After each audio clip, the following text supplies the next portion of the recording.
तीनों राजकुमार अंतरिक्ष यान से टाइटन ग्रह की ओर जा रहे होते हैं। उन्होंने पहली बार अंतरिक्ष का ऐसा नजारा देखा था। भैया, ये ब्रह्मांड कितना बड़ा और रहस्यमयी है। ये ब्रह्मांड हमारी सोच से भी बड़ा है अर्जुन। अब अर्जुन यान के बाहर तारों को देख रहा होता है। उसे दूर एक रोशनी नजर आई जो उनके यान की ओर ही बढ़ रही होती है। अर्जुन तुरंत ही सभी के पास जाता है और उस रोशनी के बारे में सबको बताता है। अजीत, अरुण और वो परजीवी भी अब उस रोशनी को देखने के लिए वहाँ पर आते हैं, पर वो रोशनी तब तक वहाँ से गायब हो जाती है। अजीत कहता है, कहाँ है रोशनी? अर्जुन ने कहा, वो सच कह रहा है। उसने अभी रोशनी को देखा था जो यान की ओर तेजी से बढ़ रही थी। अचानक यान के शीशे के ऊपर एक जीव आ गिरता है जो घायल लग रहा था। अब ये कौन है वो सब बाद में देखना। ये घायल लगता है, पहले से यान के अंदर ले आओ। अब उस जीव को यान के अंदर लाया जाता है। देखने से तो ऐसा लग रहा था जैसे वो कोई योद्धा या फिर कोई सैनिक है। परजीवी लूकस ने अपनी शक्तियों से उसके जख्म ठीक कर दिए। अब उसे होश आ जाता है। होश में आने के बाद वो डेक्स्टोर आ रहा है, डेक्स्टोर आ रहा है कहता रहता है। अजीत उसे शांत होने के लिए कहता है और पूछता है कि वो कौन है और डेक्स्टोर को कैसे जानता है। मेरा नाम मैक्स पावर है। हम ब्रह्मांड के योद्धा हैं। मैं और मेरी टीम रोज की तरह सारे ग्रहों का चक्कर लगा रही थी। हम सोच रहे थे हम अपना काम अच्छे से कर रहे हैं और ब्रह्मांड में अब अमन और शांति कायम हो चुकी है, पर हम गलत थे। हमने देखा एक ग्रह ने हमारे सामने अपना वजूद खो दिया।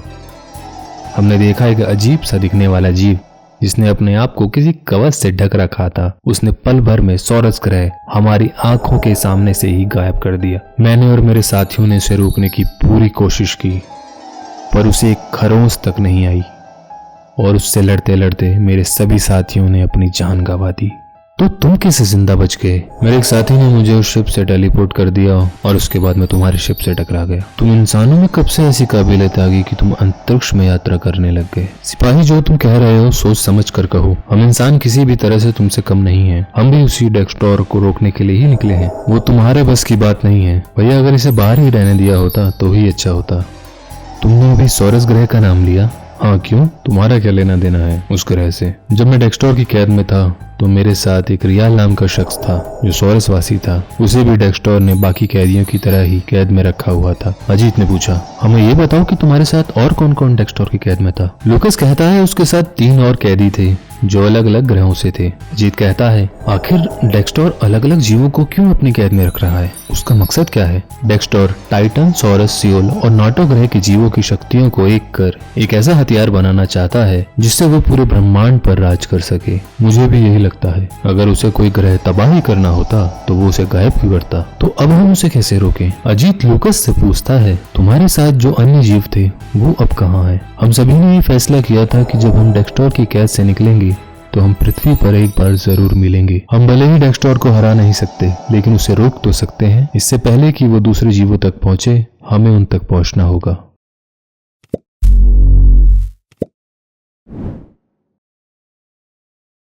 राज्य में जादुई मकड़ी घूम रही थी। माना जाता है कि अगर वो मकड़ी किसी को काट ले तो वो इंसान मकड़ी के जैसा बन जाता है। एक बंसी नाम का किसान जंगल में भटक रहा होता है। वह जंगल में सूखी लकड़ियों की तलाश कर रहा होता है, पर उसके मन में एक डर भी था कि कहीं जादुई मकड़ी उसके सामने ना आ जाए। बंसी हिम्मत करता है और आगे चलता जाता है। वहीं दूर उसे एक लकड़ियों का ढेर दिखता है। वो बहुत खुश होता है और भटकते हुए लकड़ियों के पास पहुंचता है, पर जैसे ही वो लकड़ियों के पास पहुंचता है और लकड़ियों को छूने की कोशिश करता है, वो जादुई मकड़ी उसके सामने आ जाती है। बंसी डर जाता है और वहां से भागने की कोशिश करता है, पर वो जहां भी जाता मकड़ी उसके पीछे आ जाती। अब वो थक चुका था और मकड़ी से कहीं दूर भी नहीं भाग सकता था। मकड़ी ने बंसी पर हमला किया और बंसी वहीं ढेर हो गया। और कुछ देर बाद जब उसकी आंख खुली तो वह अपने घर में होता है। बंसी सोच में पड़ जाता है कि आखिर वो मकड़ी से बच कैसे गया। अब रात हो जाती है। एक गांव वाला बंसी के दरवाजे पर आता है और बंसी को आवाज लगाता है। बंसी ने आवाज सुनकर जैसे ही बाहर जाने की कोशिश की, उसका शरीर एक बड़ी सी मकड़ी में बदल जाता है। अब वो गांव वाला भी बंसी के घर में आने की कोशिश करता है और वो जो बंसी के शरीर की हालत को देखता है तो उसके पैर के नीचे से जमीन निकल जाती है। वो भागना शुरू करता है, पर बंसी ने उसे अपने जाल में पीछे से खींच लिया। अगला दिन होता है और उस गांव वाले की लाश एक पेड़ पर मकड़ी के जाल से लिपटी हुई थी।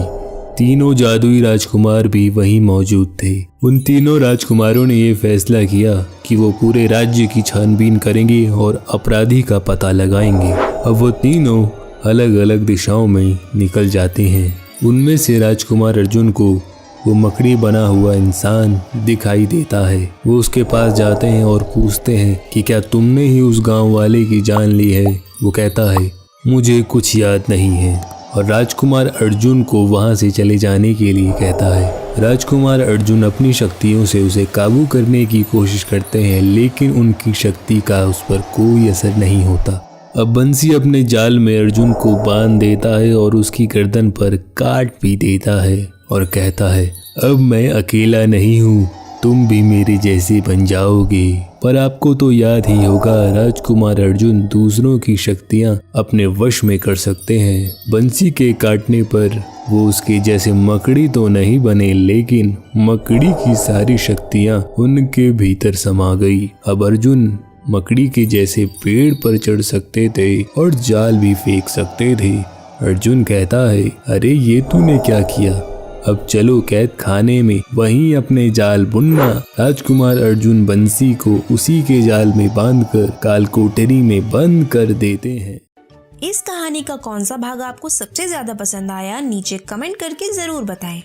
अगर आप चाहते हैं कि आपकी कहानी हिंदी स्टोरी बॉक्स पर दिखाई जाए तो आप हमें अपनी कहानी भेज सकते हैं। जिसकी कहानी हमें सबसे अच्छी लगेगी हम अगली कहानी वही दिखाएंगे। ऐसी ही मजेदार कहानियाँ देखने के लिए यहाँ क्लिक करें। मिलते हैं अगली कहानी में।